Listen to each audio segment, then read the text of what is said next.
నమస్తే, welcome to Sri media. నేను మీ విష్ణుప్రియ. ఎగ్జామ్స్ అయిపోయినాయి. ఎగ్జామ్స్ అయిపోయే వరకు ఎగ్జామ్స్ ఎప్పుడవుతాయా అనే ఒక టెన్షన్ ఉంటుంది. అయిపోయాక రిజల్ట్స్ ఎప్పుడొస్తాయా అనే టెన్షన్. ఆ టైం కూడా వచ్చేసింది. అసలు రిజల్ట్ అనగానే పిల్లలతో పాటు పేరెంట్స్ కూడా భయపడే పరిస్థితి వచ్చింది. ఆ మార్కులు, ఆ ర్యాంకులు, వాటితో పడే పోటీ. అసలు ఫస్ట్ ర్యాంక్ ఎంతమందికి వస్తుంది? ఫస్ట్ ర్యాంక్ ఒకటే ఉంటుంది కదా, ఎంతమందికి వస్తుంది? ఇలాంటి ఆలోచనలు మనకు వస్తాయా? రానే రావు. ప్రతి వాళ్ళు కూడా వాళ్ళ పిల్లలు ముందుండాలి అని ఆశపడడంలో తప్పు లేదు, కానీ మా పిల్లలే మొదటి స్థానంలో ఉండాలి అని ఆశపడడం ఎంతవరకు న్యాయం అంటారు? పిల్లలకి ఇష్టమయ్యే ఇవన్నీ చదువుతున్నారా? అసలు మనం నేర్పిస్తున్న చదువు వాళ్ళ భవిష్యత్తుకు ఉపయోగపడుతుందా? వాళ్ళ భవిష్యత్తుని నిర్ణయించుకోవడానికి ఈ చదువు ఆధారం అవుతుందా? ఒక్కసారి ఎప్పుడైనా ఆలోచించామా? ఇలా మనకి ఎన్నో రకాల ప్రశ్నలు ఉన్నాయి. పిల్లల మెదడులో అయితే ఇంకా కొన్ని వేల ప్రశ్నలు ఉన్నాయి. ఈ ప్రశ్నలన్నిటికీ కూడా సమాధానం చెప్పడానికి Guinness book of world recorder, అలాగే ఎడ్యుకేషన్ సైకాలజిస్ట్ సాయి కిరణ్ గారు మనతో పాటు ఉన్నారు. సార్తో మాట్లాడదాం. ఆయనతో కొన్ని ప్రశ్నలు వేసి పిల్లల తరపున, పేరెంట్స్ తరపున కూడా వాటికి సమాధానాలు నేను తెలుసుకొని మీకు చెప్తాను. చూద్దాం. నమస్తే సార్. నమస్తే మా. ముందుగా శ్రీ మీడియా ప్రేక్షకులకి నమస్కారం.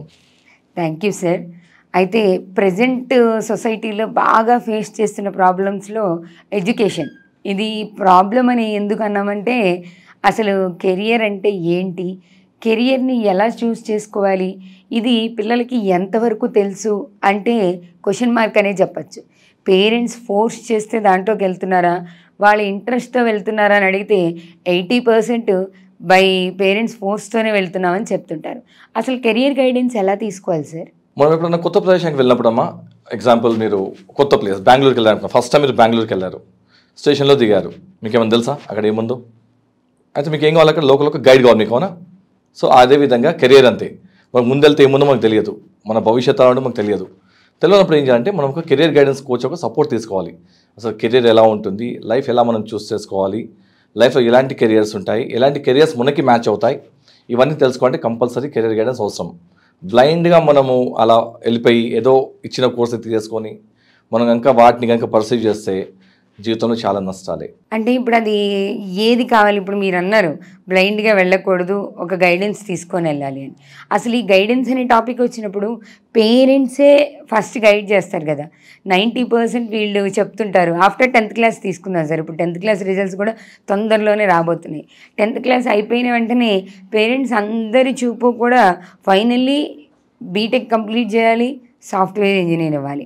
అదర్వైజ్ వీళ్ళు ఫైనాన్షియల్గా స్ట్రాంగ్గా ఉంటే ఎంబీబీఎస్ చేయాలి, డాక్టర్ అవ్వాలి. అసలు సొసైటీలో ఈ రెండే ప్రొఫెషన్స్తో మనం రన్ అవ్వగలమా? మిగతా ప్రొఫెషన్స్ లేవా? ఉంటే వాటికి ఎందుకు ఇంత పాపులారిటీ రాలేదు? దీనికి కారణం ఏంటంటే ఎడ్యుకేషన్ మాఫియాస్. మీరు చూడండి, ప్రతి పిల్లవాడిని 10th క్లాస్ అయిపోయిన వెంటనే నెక్స్ట్ ఏంటి అంటే రెండే చెప్తారు, అయితే ఎంపీసీ లేకపోతే బైపీసీ. దీనికి కారణం ఏంటంటే వాళ్ళు 10th క్లాస్లో ఉండగానే వాళ్ళ స్కూల్కి ఎవరో సో మాఫియా కాలేజ్ నుంచి వచ్చి వాళ్ళకి ముందే బ్రెయిన్ వాష్ చేయడం జరుగుతుంది అనమాట. మీరు ఎంపీసీ జాయిన్ అయితే మీ లైఫ్ ఇలా ఉంటుంది అలా ఉంటుంది చెప్పి గాలిలో మెడల్ కట్టి చూపిస్తారనమాట వీళ్ళకి. అదేవిధంగా కొంత డాక్టర్ అని చెప్తారు, మీరు డాక్టర్ చేస్తే మీ లైఫ్ ఇంత బాగుంటుంది అంత బాగుంటుంది ఇవన్నీ చెప్పడం చెప్తారు. ఇలా ఈ రెండు విషయాలు చెప్పడం బట్టే చాలామందికి అయితే డాక్టర్లతో ఇంజనీరే ఆలోచన వస్తుంది. అండ్ ఇవాళ మీకు తెలుసు, డాక్టర్ కావాలంటే it's very costly. Free seat వస్తే పర్వాలేదండి, ఫ్రీ సీట్ రాకపోతే మాత్రం మినిమం 60 లక్షల నుంచి ₹1 కోటి వరకు కావాలి ఇప్పుడు ఒక వ్యక్తికి డాక్టర్ కావాలంటే. సో చాలామంది అయితే మన ఇండియాలో మిడిల్ క్లాస్ వాళ్ళు అఫోర్డ్ చేయలేరు అది. సో ఇంకా మిగతా వాళ్ళు ఏం చేస్తారు, like they go for MPC and like engineering, BTech చేసి ఇంకా ఫర్దర్ వెళ్ళగలిగితే ఎంటెక్ చేసుకుంటారు. అందుకనే ఈ రెండు ప్రొఫెషన్స్కే మనకి పాపులారిటీ ఎక్కువ పెరుగుతుంది అనమాట. అండ్ మీరు చూస్తున్నారు ఎవ్రీ ఇయర్ ఎంతమంది పిల్లలు అసలు ఈ ఎంపీసీ బైపీసీ అర్థం కాకుండా సైకలాజికల్ డిప్రెషన్లోకి వెళ్ళిపోయి ఎన్నెన్నో అఘాయిత్యాలు చేసుకుంటున్నారు వాళ్ళు. సో దీనికి కారణం ఎవరు?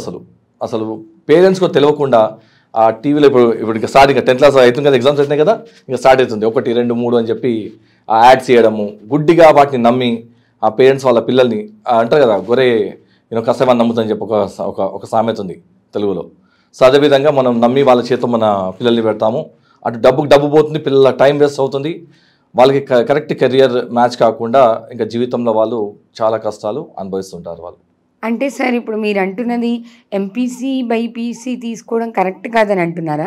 లేకపోతే స్టూడెంట్ మరి ఎంపీసీ బైపీసీ కరెక్ట్ కాదు అని అంటే ఏం తీసుకోవాలని? చూడమ్మా చాలామందికి ఏంటంటే ఓకే ఎంపీసీ బైపీసీ రాంగ్ అంటలేను, అది there is thing called compatibility. మనకి అది కనుక మ్యాచ్ అయితే తీసుకోవచ్చు. మళ్ళీ మ్యాచ్ ఎలా అవుతుందంటే మనం చూసి చెప్పలేం వ్యక్తిని. దానికి కొన్ని వీ హ్యావ్ సర్టన్ టెస్ట్. అంటే మేము if actually come to psychologist, మేము మీకు చెప్తాం అనమాట. అంటే మీకు కొన్ని టెస్టులు చేసి వీ అండర్స్టాండ్. టెస్ట్ అంటే ఏదో what not that kind of medical test చేసి medical test. We have certain. ఇప్పుడు మోడర్న్ వరల్డ్ అమ్మా చాలా అడ్వాన్స్ అయిన టెక్నాలజీ. మనం ఒక పిల్లవాడికి ముందే కనుకోవచ్చు ఎలాంటి కెరియర్స్ తనకి మ్యాచ్ అవుతాయో. దాన్ని బట్టి నాలాంటి కెరియర్ గైడెన్స్ కోచ్ ఒక పిల్లవాడికి లేకపోతే ఒక అమ్మాయికి కానీ ఎలాంటి కెరియర్ చూస్ చేసుకుంటే వాళ్ళు షూర్ సక్సెస్ అవుతారో తెలుసుకోవచ్చు మనం ముందే. అయితే అందరూ గుడ్డిగా ఎంపీసీ బైపీసీ పట్టుకుంటారు కాబట్టి చాలామంది ఫెయిల్ అవుతుంటారు. ఎంపీసీ బైపీసీ అందరికీ మ్యాచ్ కాదు, కొందరికే మ్యాచ్ అవుతుంది.